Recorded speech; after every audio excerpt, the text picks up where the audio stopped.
बोले गंगा मैया की जय।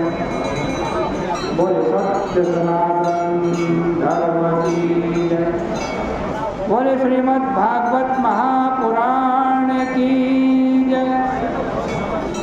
पतित पावनी कलिमल हारणी मंगलकारी मोक्षदायी माँ गंगा मैया का ये पवित्रतम तीर्थ हर की पहली ब्रह्मकुंड है। श्रीमद् भागवत जी की चर्चा निरंतर आप श्रवण कर रहे हैं। श्रीमद् भागवत जी के दशम स्कंद का 76वां अध्याय आज प्रारंभ कर रहे हैं। सुखदेव जी महाराज कहते हैं कि परीक्षित, अब तुम श्री कृष्ण के अद्भुत चरित्र को श्रवण करो। पहले तुम सुन चुके हो कि रुक्मिणी के विवाह में शाल्व, जरासंध आदि को यदुवंशियों ने हरा दिया। वहाँ शाल्व ने ये प्रतिज्ञा की थी कि मैं आज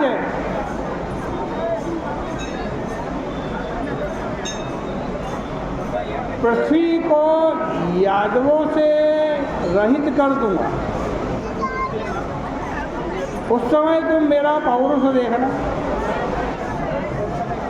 उस प्रतिज्ञा की पूर्ति के लिए उसने बड़ी उग्र तामसी तपस्या आरंभ की।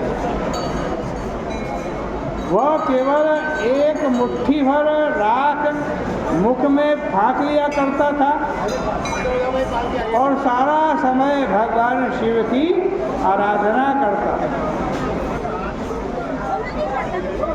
आशुतोष भगवान शंकर शाल्व के ऊपर प्रसन्न हो गए। बोले वरदान मांगो। शाल्व ने कहा कि मुझे एक ऐसा विमान चाहिए जिससे यदुवंशियों को भय हो। अवेद्यम कामगम बभ्रे स्वयानम वृष्णिभीषणम।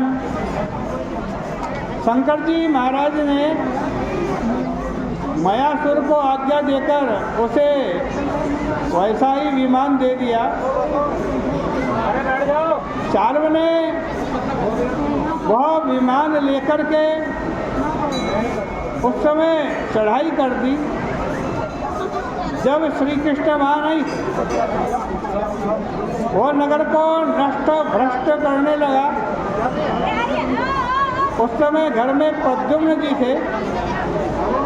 उन्होंने सात्विकी, चारुदेशन, सामवादी को लेकर शाल्व का मुकाबला किया। बड़ा भयंकर युद्ध हुआ। शाल्व का विमान छिन्न भिन्न होने लगा। लोगों ने प्रद्युम्न का युद्ध कौशल देकर उसका बड़ा सत्कार किया। वो विमान कैसा था उसकी जरा झांकी देखो। वह अनेक रंग का विमान था। वो कभी एक सरीखा दिखे, कभी अनेक सरीखा जैसा दिखे और कभी पता भी न चले कि कहाँ है। कभी धरती पर, कभी आकाश में, कभी पहाड़ पर, कभी पानी में। जहाँ चाहे वो दिखाई पड़े और चक्कर काटता हुआ फिरे। प्रद्युम्न ने शाल्व को ऐसे ऐसे बाण मार करके मोहित कर दिया।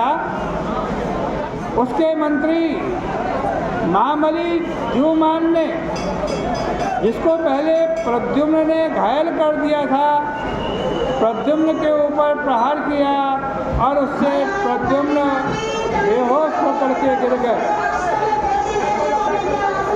देखकर प्रद्युम्न के सारथी ने उनको युद्ध भूमि से अलग हटा दिया।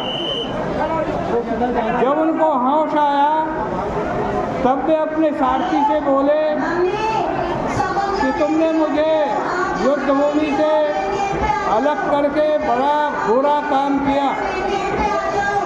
अब हम घर में कौन सा मुख दिखाएंगे?